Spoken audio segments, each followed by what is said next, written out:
There's absolutely no way, don't even try, to tell the story of Christian music without Michael W. Smith. If there is one name that we can all look back on and say, this person wrote the book on great Christian music, it's Michael W. And I'm very thrilled to have him as my guest today on the One Degree of Andy podcast. I'm excited for you to be here for this episode. Before we get to that, make sure to subscribe so that you never miss an episode of One Degree. Write something nice about the show. Leave us a 5-star review. And get ready. This is a good one. Michael W. Smith right here on the podcast. So I got to tell you about the first time I met you, which I think was either 1988 or 89. I was in Truth.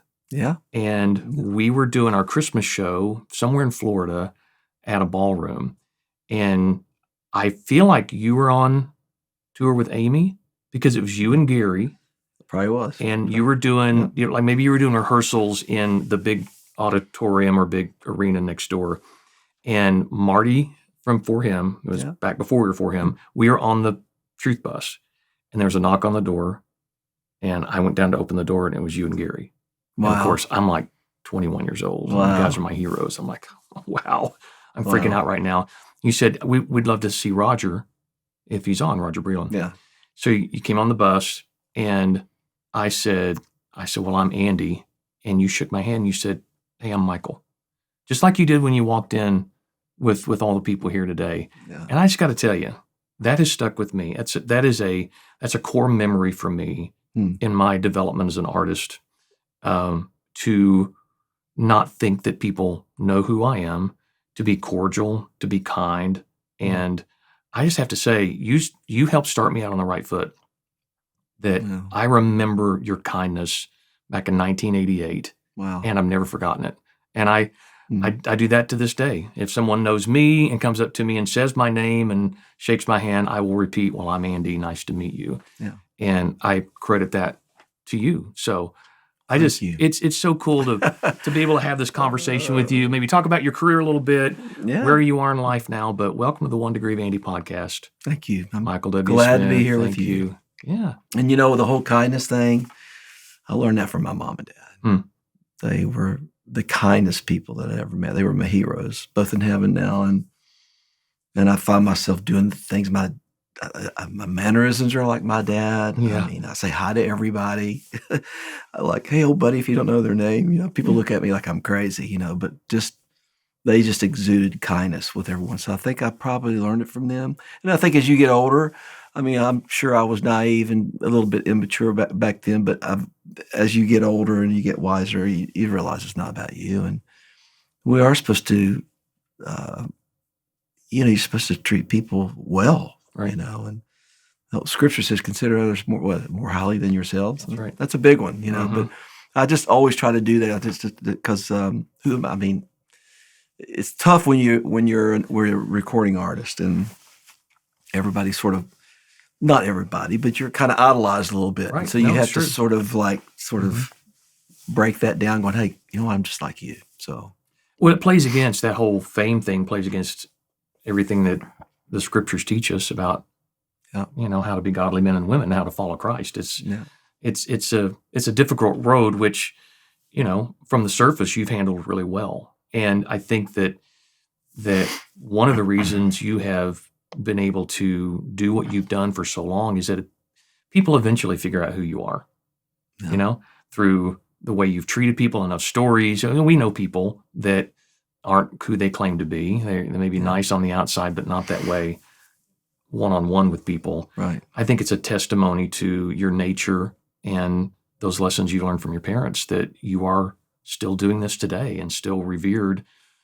by all of us in the music industry, not just, the people who love your music, but, you drop the name Michael W. Smith in any circle, everybody's going to smile and go, yeah, that's a good man right there. Wow. So I'm just grateful. I'm excited to have this conversation with you. I I don't know where we're going to go here, but I'm ready. I found your music back in the mid 80s, and I have to say my favorite album of yours is your second record. The song, I don't know, it's just something about maybe where I was in life at the time and a budding musician that it just spoke to me. I went back and got your first album, and I know so many of the guys you went on tour with and you played with back in the day. Yeah. I just had Reed Arvin on for a conversation, and he talked about meeting you and hearing you play behind Amy when, y'all were on tour together, and just how even just your vamping behind Amy talking was like he's writing music back there and everything is recordable. Like, that. Can we just go back to the beginning of your career and talk about what brought you to Nashville, who you knew, what got you into this whole journey? Well, long story short, I wanted to be a professional baseball player growing up. I was a jock and a musician. Grew up in the church. My mom was church secretary. Dad worked at oil refinery. But I knew at 15 years of age, it's only other time I walked down the aisle. 10 years old, I got saved. And then 5 years later, I walked down and said, I think I'm supposed to do something in music. And I asked my pastor, Stan Franklin, if he would lay hands on me and pray for me. Wow. And another long story short, I just ended up moving to Nashville. I just thought I probably belonged in L.A. or New York. I didn't want to move that far. And what were your connections here? Like, really none, except there was a friend of mine named Benny Key who was in Truth a long time ago. Oh, wow. So Roger tells a story that you wanted to be in Truth. I did, because Truth came to my church every year. Yeah, you said you were too young. I was too young. Yeah, I know he regrets that now. But so it was Benny that I was writing all these songs. And I needed a resume, and I had somebody help me write a resume. And then I don't know if it was Shane Keister was a contact. Shane, because he was from Huntington, West Virginia, and real close to where I grew up. But I sent a resume to Randy Cox, who ran Paragon Publishing Company. And so I drove down and played him my songs and stayed at the Music Hall of Fame Hotel, drove my mom and dad's car down. And Randy says, I'm really not crazy about your lyrics, but I love your music. I love your hooks. And how old were you at the time? I was 20, probably 20. Okay. And were you playing baseball in No, college, I kind of stopped playing baseball. I mean, I made the All-Stars all growing up. Then at 15, I didn't make the All-Stars. Yeah. Because I was doing this. There's a lot of artists that were baseball players. Yeah. That ended up moving into music. Yeah. Yeah. You got to be great if you're going to play. I really thought. I wanted to play for the Reds. And my instincts were good. I learned that from my dad because my dad was my coach, and so I just had a lot of natural ability. But it wasn't big enough, and all that stuff. But I remember just going when you kind of just know inside going, I think music is supposed to be a part of the fabric of my life. I didn't miss baseball then, and so. I eventually moved here. I moved here in 1978 and worked at Coca-Cola, waited tables, ate a lot of bologna sandwiches. Yeah. And I was in a really not a good place. And I've written books about it, all the gory details about my being a prodigal, from 75 to 79. Almost lost my life from a drug overdose. But my mom and dad just kept praying for me. And I'm convinced beyond a shadow of a doubt that I'm sitting here with you because of the prayers of my mom and dad. And so I had this radical encounter with the Lord in 1979. I hit rock bottom, basically, and I convulsed and cried and just for 3.5 hours and know beyond a shadow of a doubt that Abba was on the floor with me, with his arm around me. And I got off the floor and I hadn't really been the same since, So, and then I met my wife, Debbie, we've been married for 44 and a half years and congrats. 5 kids and 20 grandkids. And I think we're done, but I said that at 18. So, but then I'll make this really short. Then I just, I met Mike Blunt and Dan Harrell and through Randy Cox. And then all of a sudden here's Amy. And I found myself in a room writing songs with Amy for the Age to Age record. Wow. And so that's how and then I wrote a song for Sandy, How Majestic Is Your Name. That was actually Only Love Will Last Forever was my actually first cut, and Truth cut that song. But my second song that I got cut was How Majestic. Wow. And then I just started writing songs for myself, and so nobody would give me a record deal. I mean, I've tried to go to LA to try to do the pop thing, but it was always going to be faith-based. I mean, it just feels the most important thing in my life, I wanted to be like Elton John. I wanted to write these really hooky, great pop songs, but let them reflect, my faith and, my heart for the Lord. And whatever, that didn't happen. I came back, and so Mike and Dan went and borrowed money from a bank and started a record company called Reunion Records. And Kathy Jercoli and myself were the first two artists on that label. I love Kathy. Yeah. She's one of a kind. So I wrote songs for her. And so that's kind of how the whole thing kicked off. And then, not a bad way to start off, that you're going to be Amy's musical director, and she's going to let you open up the show. Yeah. So I did that for 2.5 years. And so her audience seemed to gravitate towards my music. And then I'm headlining my own tour in 85. And then I teamed back up and did a big picture tour. And then the biggest tour, I think, if I'm not mistaken, the biggest tour I've ever done was the Leave Beyond tour. And that's when I teamed back up with Amy. So it was Amy and I and Gary. And we played, I think we filled every arena in the country. It was like, it was just and we were having so much fun. I mean, we're just like, gosh, can you believe we get to do this? And the musicians you guys had on stage with you. Jerry McPherson. Yeah. Chris Rodriguez. Yeah. Gosh, I think it was Mike Bernadello was playing bass. And it was pretty incredible. What was your first breakout song? Like the first song on radio where you realized, you're writing songs for other people and you're touring and you're in the middle of all of it, but there's that one song on the radio that hits. Yeah, I think the first song was Grace of the Lord, I think. It was kind of the big choir number on the project. That song was so different from the rest of the record. Like, You Need a Savior and Could He Be the Messiah and all that. But I think that's the first thing that I heard on the radio. And, and that's so exciting, Gosh. And you're hearing it sung in churches too. Sung in churches and a hymnal, and it's crazy. And, probably one of the biggest songs of my career is Friends. And I don't think that was really ever a single. Was it not? It might have been, but I don't ever remember them saying, we're going to release Friends as a single, How did that catch on then? We sang it. We ended the Amy show every night with Friends. Yeah. On Age to Age tour, definitely Straight Ahead tour, and we sang it on Leave Beyond, and so it just kind of became this. To me, it's like, and I wrote it with my wife. Debbie and I wrote all the songs on the first album, and I love the lyric, but there's nothing like. When I look at the song, I don't go, wow, man, that's like one of the greatest songs I've ever written. Because I think it's just okay, but there's something about it that you look at people in the audience and you go, oh my gosh, this song is the part of the fabric of their lives, of hundreds of thousands of people. Yeah. Sung at funerals and sung at graduations. And so, little did I know that I was going to have to sing that song for the rest of my life. That's so. And I don't get tired of it because you just kind of like, you just see what happens in the audience when you sing it, And it's beautiful. I'm just, gosh, so grateful. So this is so trivial, but just as an artist, knowing that your name is very important. Like with For Him, we hated it. But we got to the signing of our record deal with Benson, and we had to put something down. Yeah. So we just went with For Him. Were you always Michael W. Smith, or were you Mike Smith? Were you like, how did that? Yeah, how was the evolution of that? I was Mike.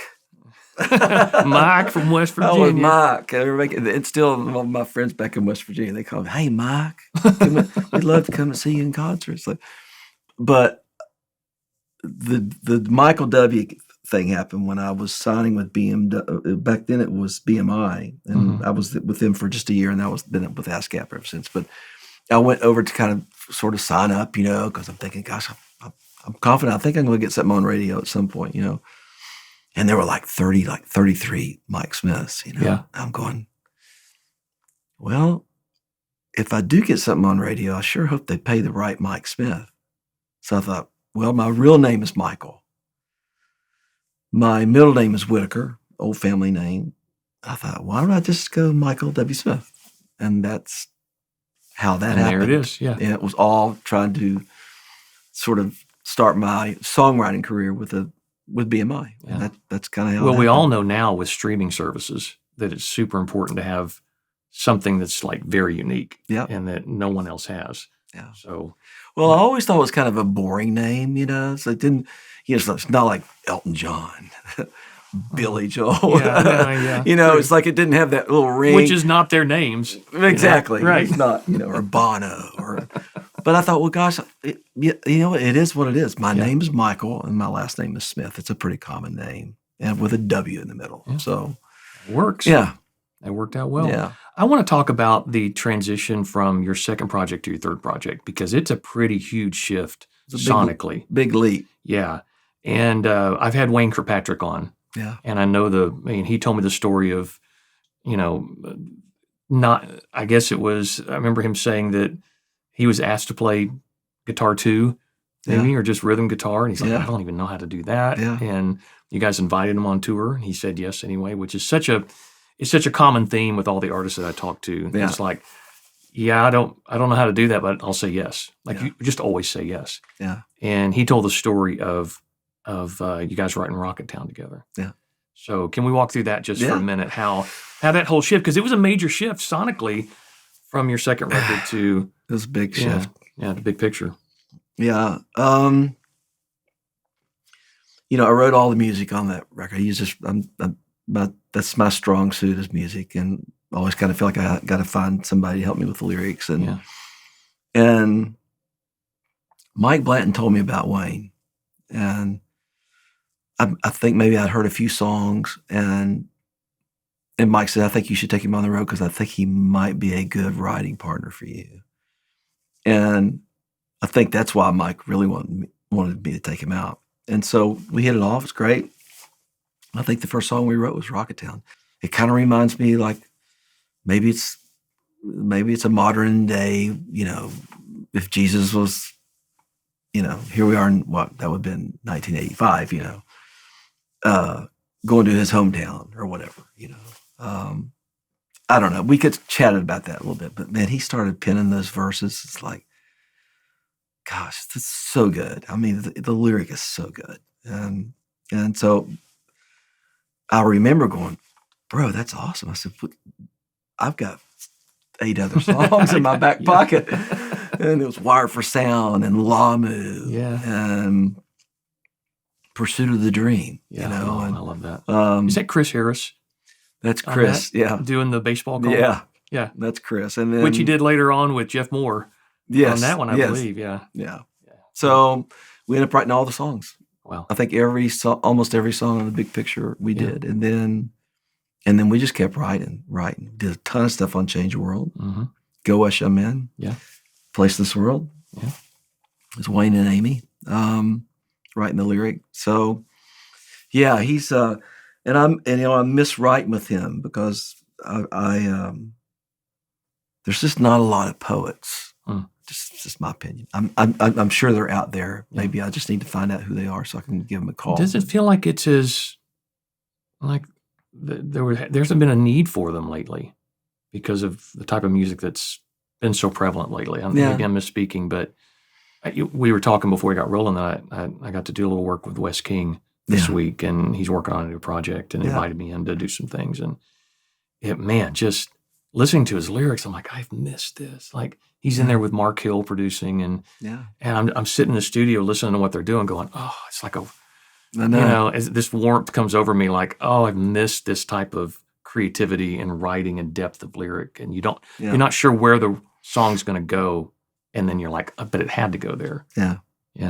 But Wes is a poet. Yeah. That's why I love writing with, and I've written 2 or 3 of my favorite songs. This Is Your Time I wrote with Wes. There She Stands, the thing inspired by 9/11. That was Wes, But I would always go to him with a melody. And it always take forever, but I was patient. We're writing a song now. I'm patient. The best ones do. But gosh, he's so good and he's so intelligent. I feel very small when I'm with him when it comes to intellectual stuff. But every time I'm with him, I sort of walk away going, gosh, that was amazing. I can think like that. He inspires me. Do you feel like this has been part of your secret sauce, though, is having guys like Wayne and Wes and, these people that you've put around you to elevate, what you've started with a song? I mean, I think we're all that way. The producers and the arrangers and programmers and all that kind of stuff. You have to choose wisely because, takes a tribe. That's right. Because once it's out there, it's going to last forever. But you always felt like you had a way. Again, I bring up Chris Rodriguez. Yeah. Who I know was a big part of your tours and some of those great sounds you created guitar wise on those records. That was very iconic. That you kept those guys around for a long time, didn't you? Just kind of as a core. Yeah. And then everybody's, from time to time, somebody they go off. They go, oh, you can go work with Madonna or whoever it is. It's like Chris has worked for tons of people. Yeah. And I'm, I've never been really upset about any of that stuff. Hey, just do what God wants you to do. If you need to go take a break and go work with somebody else, I'm totally fine with that. It is nice to kind of keep a core group of people together, and I've got a kind of core group that's been together for 5, 6, 7, 8 years. Stu G's been with me for, 14 or 15 years now. Wow. So, and then it's just trying to, for me, because this is my 37th album, believe it or not. Wow. I think it's 37. I lost count. But you got best of, you got Christmas albums, you get instrumental stuff. But I like working with young people. I like, I kind of think it keeps you young. I agree. And, they kind of got their ear to the ground a little bit. They're listening to music you're not listening to. Probably so. Yeah. Yeah. And then my kids now, like Ryan's my filmmaker. He's my oldest, 42. And he sent me all this obscure kind of crazy stuff, like Lone Bellow and Mumford and Sons and things like that. So my daughter's the same way. The playlist that she sends me. Yeah. I was like, I would have never heard that, but I love it. Yeah. Yeah. So I'm just trying to expand my horizon here just a little bit and I write all the cinematic music. My musical hero is John Williams. Oh, well.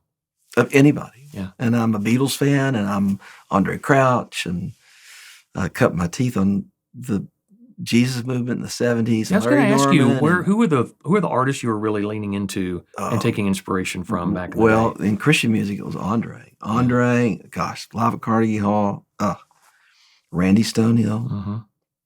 Larry Norman. The Archers. Oh, yeah. I had all Honey Tree, second chapter of Acts. I had Love Song. Yeah. My first record, really, other than, stuff that was very conservative. I'm trying to think what those records were, but the first Jesus record that I'll call it a Jesus record was, I talk about it in the Jesus documentary, is I was in my hometown, little small town. It's 2 blocks long in the city. We have a consignment shop. We don't have. It's pretty small. And I found out they had a record bin of all these clothes, but they have a record bin. I think I'm going to go see if I can find me a Beatles record. And of all things, this is like 1970, maybe 72, 73, maybe 71. I'm trying to think when that record came out. But I'm thumbing through the records, and all of a sudden I see this big red Maranatha thing, like a record Maranatha thing that says about Jesus. And it said on the front cover, it says the Everlasting Living Jesus Music Concert. I don't know if it said concert. And then I turned the record over, and everybody had long hair, and they're all singing about Jesus. I'm going, that's what I want to do. I remember as a 13-year-old going, that's what I want to do. Yeah. I remember just going, and I bought that record, and then I got the second one, and so I bought all the Maranatha records, So that really kicked off my love and appreciation for Christian music and what was coming out. Keith Green, gosh, I could go on and on. Oh, yeah. But I was also into Elvis, and I was into the Beatles, and I had all the Beatles records, and I had all the early Elton records. Man, the songs. Yeah. Just incredible. They're still incredible. Yeah. So it was kind of a cross, and that's kind of what, when I came to Nashville, I remember just saying to my management, Mike and Dan, I want to do pop music and I want to sing about Jesus. Why can't I do that? And make it infectious pop and whatever. And it can be this, but it can be a lot of this of just. Yeah. Well, I'm an '80s guy, so love the 80s. I'm growing up on Duran Duran and Howard Jones and a lot of these really great program stuff with live guitars. Yeah. But that when I go back and listen to your early stuff, I hear a lot of those influences as well. A lot of that British programmed stuff that again was unpredictable. Right. That you had to be listening to some of that as well. Well, in the '80s, though, Phil Collins and Genesis and Tears for Fears record, Songs from the Big Chair. That's my favorite album of all time. It's just my favorite band. It's unbelievable. Yeah, so infectious. Yeah, so hooky, and they're still playing. They are. Their new stuff is great too. Yeah, I love. So I listened to a lot. I was big, and then I was in. And most people, gosh, and wife, I just completely gone blank. Nick Kershaw. Yeah, Nick Kershaw. Mm-hmm. Huge fan. He only had one hit in America, and it was called "Wouldn't It Be Good" from Pretty in Pink motion picture. Right. But I was so crazy about Nick, his melodies. And I learned a lot with my voice. I've learned to do some things with my voice that I learned from Nick. He'll do a little vibrato at the very end of a phrase where it's going straight. He'll do a little vibrato. Yeah. I've been doing it ever since the 80s. But I called Nick through Clive Calder, who was at Geffen Records. Right. And because that's when we were starting to have all the partnerships with the major labels to release our records, in the secular market. And I told Clive, I said, I want to work with Nick Kershaw. He said, I can make that happen. And I did. Wow. And he went over there and wrote a song from Live the Life with him. And then he came over here and we wrote something together and he sang on it too. So it was a bucket list for me, And then my only other bucket list is John Williams. And I don't think it'll ever happen. I've always wanted to be awesome if he could arrange one of my pieces. Working. I know. Right. And I write all the cinematic stuff all the time, and trying to figure out what to do with it, but whatever. So that's it. That's it. I'm rambling a little bit. No, but I love it. This is the kind of stuff I love. Yeah. And I feel like my audience loves the details that no one else is really going to talk about. But let's talk about, you brought up the Jesus Music movie. Yeah. And to be honest, that's the whole reason this podcast was born. Really? Was because you had 2 hours to try and tell the story of Christian music. Which is very hard. And I'm like, oh, this would have been a great miniseries, 7, 8 2-hour episodes, right? Yeah. So I was like, I would love to tell some of the other stories that weren't told in the movie. Like, let's talk to, the hundreds of different artists and musicians and producers and radio promoters and DJs and everybody associated with the Christian music industries from the 70s, 80s, 90s, and early 2000s to get even more of a picture of what Christian music was during that era, which I like to call it the golden era of Christian music because it might have been. I think it was. I don't know that we'll ever get back there. I mean, there's a lot of great art out there right now, but it was the Wild West. It was, you could do anything. I felt like we were discovering continents. Yes. That had never been conquered. I'm not saying we conquered. I'm just saying that's why when Amy, I love when in her interview, she said we were just having so much fun. And I think you can have fun and walk with God and all that. The fun part is just, can you believe we get to do this? And we're writing things, maybe not new, but for our marketplace, I mean, I think we were blazing the trail a little bit, you know, but we weren't trying to compete with anybody. We were just, this is kind of who we are. Yeah. And radio was so accommodating. They would play so many things. Like we talk about all the time here is that you could hear DC Talk and then Michael W. Smith and then For Him and then Sandy Patty and then Carmen and then DeGarmo and Key and, Big Tent Revival. And it was everything on one radio station. And it was a beautiful thing because you never know what you're going to hear next. Right. And everybody had a license to, for at least enough runway to go make a record. Yeah. We'll pay for it. Make a record. Let's see what we get. And we trust you as an artist. Yeah. I do. I'm not going to say I miss those days because that makes me sound like an old crotchety man. But that's part of that. There's kind of like, I think that's valid. I mean, I do too. It's a different world and the streaming and singles and AI and I mean, there's a lot of stuff that I don't like about what's going on, but I mean, I don't want to say I can't do anything about it. I can. I just need to just be me. Yeah. And I need to just keep creating. And I feel like I'm writing some of the best songs I've ever written in my life, And I love your new stuff. I'm just going to keep going, So, and until the Lord says, "Oh, it's your time's up," Well, I mean, why would I retire? I know, right? Yeah, right. And I agree. There's still people who come, and there's still people who need to hear the gospel. Mm-hmm. I mean, just you still have more to say. Have more to say. And God is endless, so His creativity is endless, and His ideas are endless. So let's keep finding them and do what we can do. Well, let's talk about your new music. And there's a couple other things I would love to get to with the time that we have. But I do. It's not blowing smoke, man. I love the new stuff. I feel like we're back in the 80s with the wall of sound and just so many layers. And it's interesting. Like I was listening to some new music the other day with some friends of some songs that a friend of mine wrote. And the one thing that I could put my finger on that I could say positive about the song was I wanted to keep listening.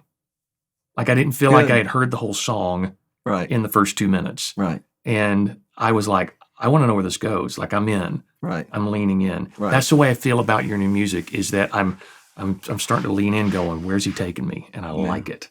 Yeah. And I think that's been missing for a while. Yeah.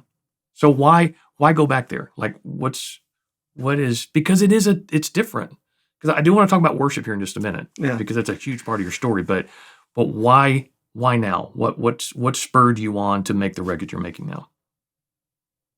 Well, I get bored from time to time. I've never been one to play it safe. Maybe I have from time to time in the past, but it's,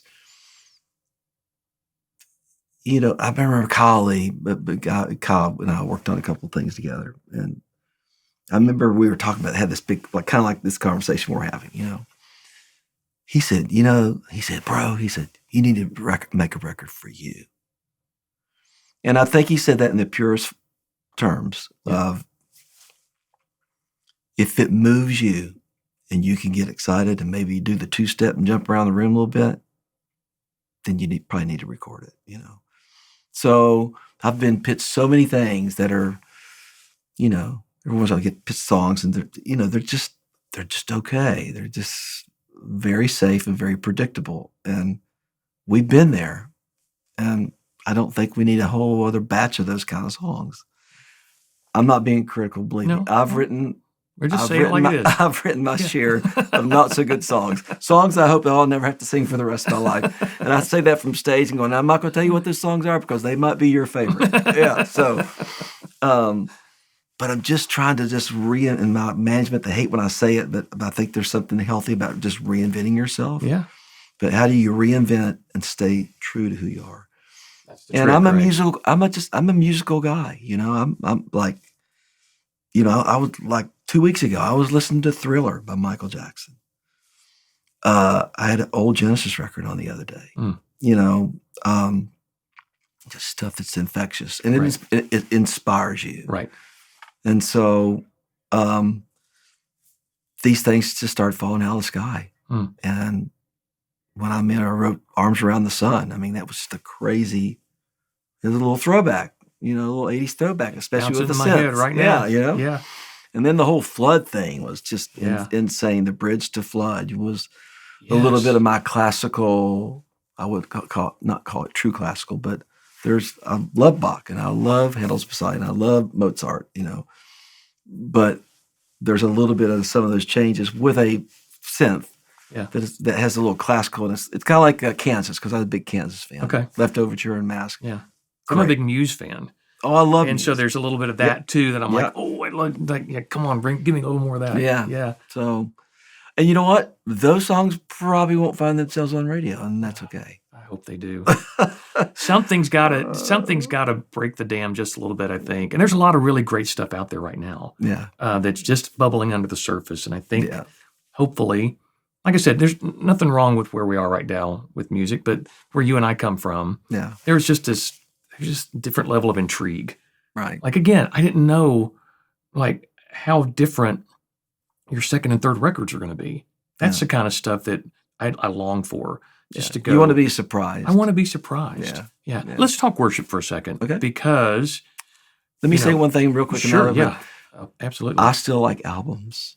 I still call them albums. Yeah. We're in a single-driven thing here in 2026. I still like putting on a record and listening to it from start to finish.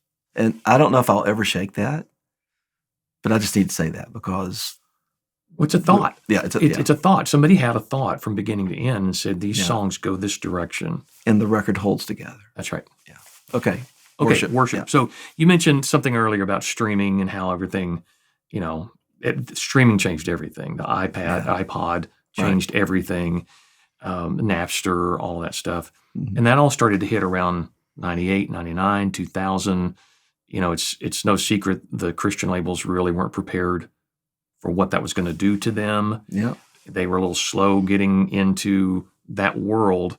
And at the same time, worship was starting to hit. Right. I just had Jeff Dio on. Yeah. And, that first Sonic Flood live record. Yeah. Just went bonkers. Yeah. And it changed everything. And of course, Delirious is on the scene, and Matt Redman, and here comes Tomlin, and there's a shift. And so I've had guys like John Mays and Eddie DeGarmo on the podcast, and that's part of their story. Yeah. Was they get called in to go, what do we do with this? Yeah. The label's like, we don't know what to do with this music, but it's going to be big. Yeah. Let's get our hands around it and see how we can market it. And now, after 9/11, and after streaming becomes the new thing, worship is like the thing now. It's coming. We all know it's coming. So, Phillips, Craig and Dean, Newsboys, Rebecca St. James, everybody's starting to shift towards worship. Right. But it was your worship record that, to me, I can rewind the tape and go, there it is. That's the one that pushed us all off the cliff in a good way, to go, somebody of Michael's caliber is doing worship music, and it sounds amazing, and it's got some drama to it, but it's so heartfelt. I know I just set you up for, I don't know what you want to say about it, but can we just talk about where that came from and the decision to make your first live worship record? Yeah. Long story short. Okay. I've been a worship leader at Belmont Church for 19 years, and still doing Place in This World, and still doing Cross of Gold, but I've been a worship leader for a long time, and felt called to it. Just never felt like I was supposed to maybe do a record. Maybe one day I would do it, but it just never crossed my mind. I would have little worship moments like Go West Young Man. A lot of these young people do not realize that Agnus Dei, they all think Agnus Dei is a brand new song, It was on the Go West Young Man record, that's right, which came out in 1990. And we're still singing it today. Still singing it. Crazy. All around the world. It's crazy. Let's had this resurgence. Whatever. Yeah. There was a time, it was 2001. I thought it was, I'm mistaken on who actually approached me. It was GMA. Remember GMA week, and everybody's coming in from all around the country. And somebody from the GMA said, you know what, I think we've lost our way. It's like who's number one, and who's selling the most records, and who's got the number ones. A lot of me talk, and what do you call it? Schmoozing and all, whatever you call it. Whatever we all did back then. And sometimes you hate that you did it. But, still gives me a little bit of a anxiety thinking about going to those things. And they told me, says, what if we started off GMA with a worship service? And we could set the tone for the week, and would you lead the deal? I said, let me pray about that. And I didn't have to pray long, because I kind of felt it resonated in my heart. Yeah. I felt like that's what we needed to do. If you will give me some creative control, I'm not going to run the show. We're going to do this together. And my whole idea was, I want every artist to come and be in the choir. Drop your ego. We're going to worship together. And we did it at the Rodman. And was that the year that we were all sitting on stage? Yes. Together? I remember that. I think you were there. Yeah, I was there. And it was so incredible to me. It was like it was Twyla, and Twyla did Lamb of God. She might have done, and I think Rich was there doing Awesome God, and could have been. I'm trying to think when Rich. That might have been before then. All I know is I just thought Jesus was coming back. It was it was so incredible, and I was already working on this pop thing, and 3 weeks after that event, I woke up in the middle of the night, and I don't say this very often, like almost audible, but I just heard the Lord say, "For such time as this," and I went, "I'm not doing it." I was arguing with God. I'm not doing it. Because the worst thing was kind of starting to do this thing is I'm not jumping on the bandwagon. What are people going to think about me? Oh, Smitty's jumping on the bandwagon. Because I think the Hillsong record had come out in the late 90s. 3 weeks later, same, like 3 o'clock in the morning, just for such time as this. I'm not going to do it. I'm not going to do it. And then 3 weeks later, almost like I was literally up in my bed at 3 a.m. And I was like, okay. It'll probably be the least successful record of my career, but Lord, I'm doing it out of obedience. I think you want me to do this. And I just was obedient. I put all this team together, and we all went to Lakeland to Carpenter's Home Church. Took a bunch of artists, and we all just wept just after that night. It was so, we all kept thinking, gosh, whatever happened out there, I hope it translates to a CD. But I remember we're all back there we're all on our knees just crying, crying. We're so grateful because something shifted in the room. Yeah. And I think when you listen to the record, there's moments during the record, especially like Let It Rain, and it still just moves you. Oh, yeah.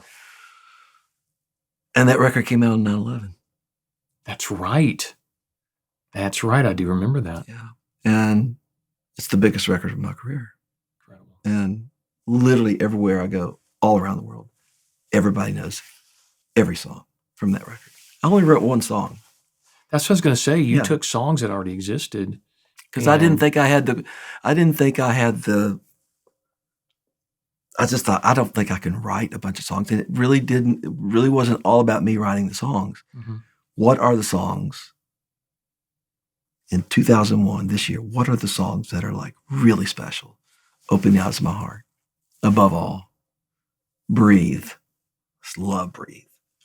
The Tomlin song, Forever. Yeah. And we did Turn Your Eyes Upon Jesus. Let It Rain was a thing that I heard Pocket Full of Rocks do in D.C. out on the lawn. And then August Day was on there. And so, and we just, that's what we cut. We did, and so it's crazy. And so, and then I did Worship again. And I think I did some pop stuff. And now I did a new Hallelujah. I mean, I've been in and out of it, but yes, I think there was something very strategic and very timely about that record. Did it start the worship movement? I don't know. And it really doesn't matter, but I do think it was a pivotal record. And I think it was a healing, I think it was a healing record. I agree. For our nation on some level with what just happened. We've been attacked. Well, we're all at that point. We're all looking at that's probably the most unified our country has been, and since World War II. I agree. Is that those weeks following 9/11, everybody's, we're closer than we've ever been, right? And we're not talking politics, and we're not debating everything around us. We're just we're a nation together, and the other, I feel like nations around the world were feeling it as well. Yeah. And then you just see it's hindsight's so clear, right? Yeah. It's so 2020 because you can look back now and just go, look what God was doing.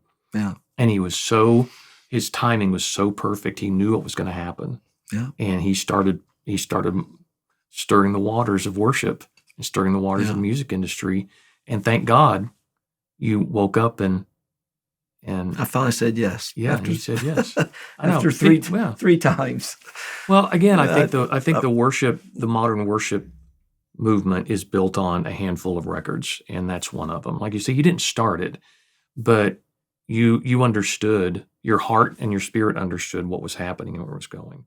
So I just personally, as a worship pastor myself, I want to thank you for setting an example of someone taking their incredible skill set Because you could have done anything. You could have been like, no, I make my own stuff. I write all my own stuff. I'm not doing other people's music.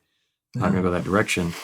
But you did something out of a willing heart because it was what needed to be done. And I think that set a real example for all of us as artists. Like, well, if Michael's going to do it, then who are we to say no? Like, we should be doing this as well.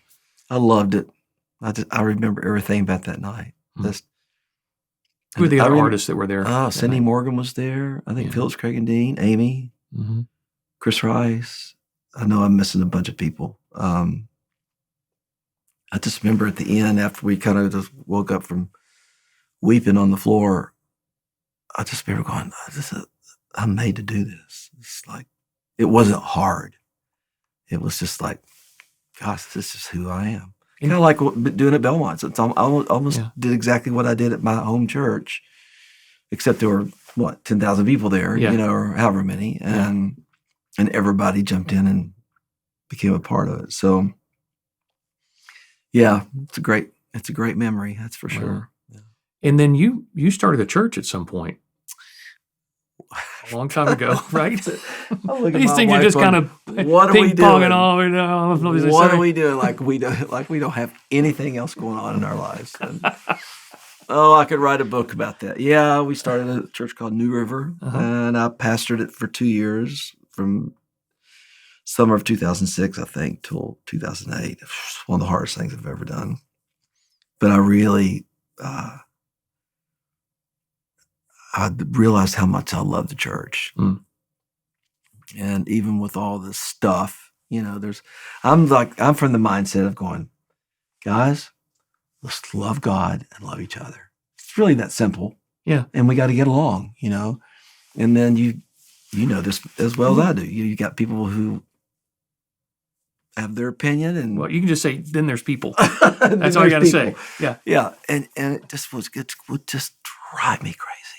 And just going, why?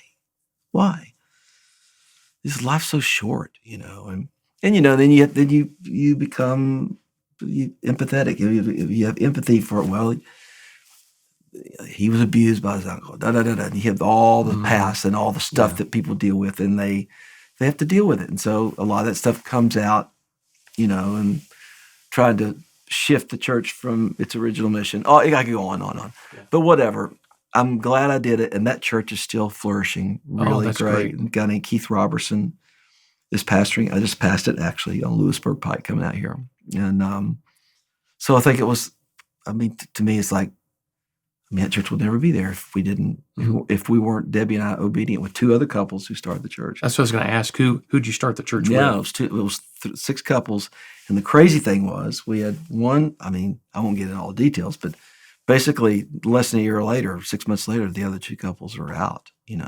Really sort of not. They just decided to get out, and all of a sudden, it's like we're trying to guide and direct this thing. It's like, oh man! And we started in our barn out on our farm. Wow! And we were in a theater, and we were here. But then eventually, I felt released going. I need to release it, and then my son-in-law Jack, pastored it for a while, and then Keith came in. And now Jack is back, with my daughter, Whitney, and their 5 beautiful kids. And they're pastoring a church, Celebration of Life. So we're kind of trying to help them in this new fellowship. So that's where we're at now. I think I mentioned earlier, I had Jeff Dio on, and he's a senior pastor now at a church in Texas. Wow.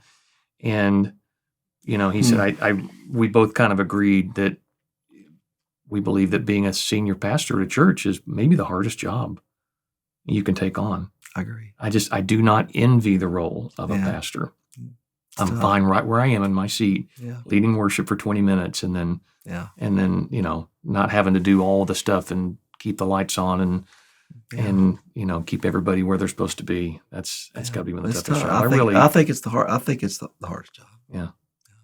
And I have great admiration for.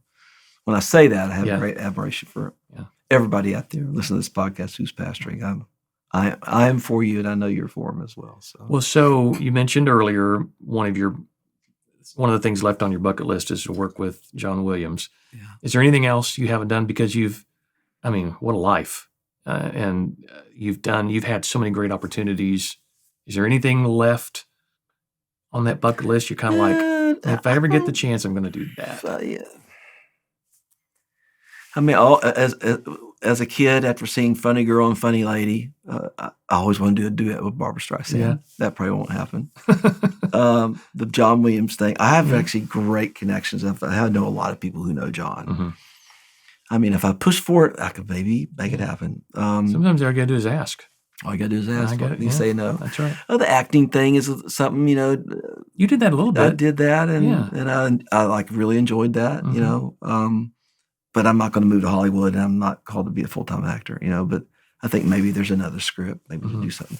I think the biggest thing on the bucket list is I think I want to do another instrumental record, but I started writing a symphony like 12 years ago, and it's probably not a true symphony.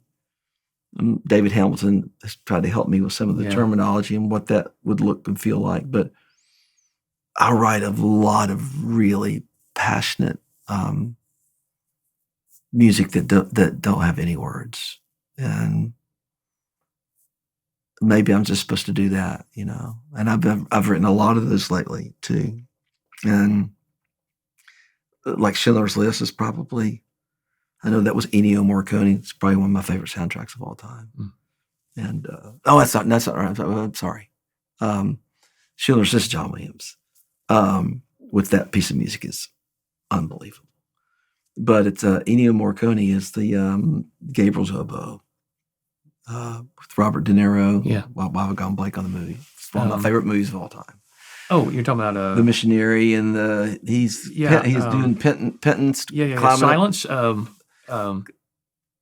Yes, I can see the amazing movie, the poster of it right now. But the music to that movie is unbelievable, just unbelievable. So, and what's great about John, and Morricone too, but John, melodies. It's the melodies. Yeah.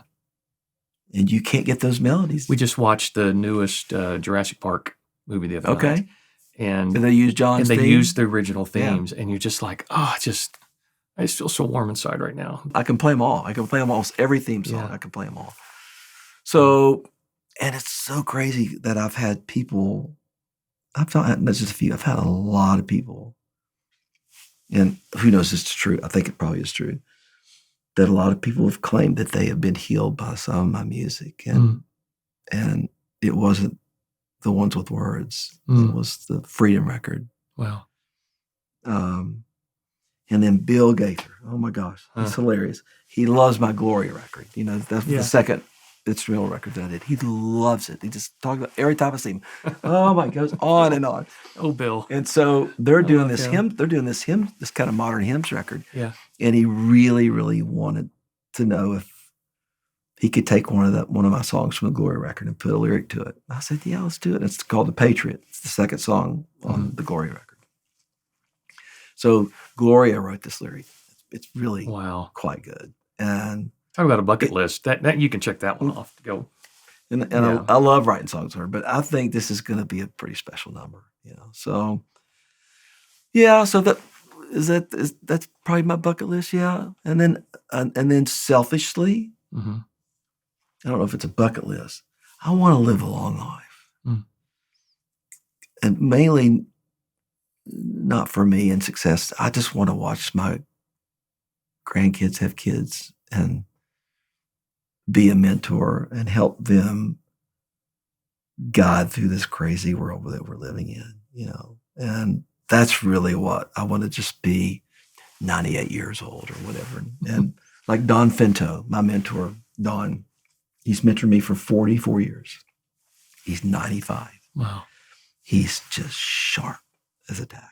I mean, I bet he's going to live till at least 100, if not longer. But he's still pouring his life into so many people. He still goes to Israel 3 times a year.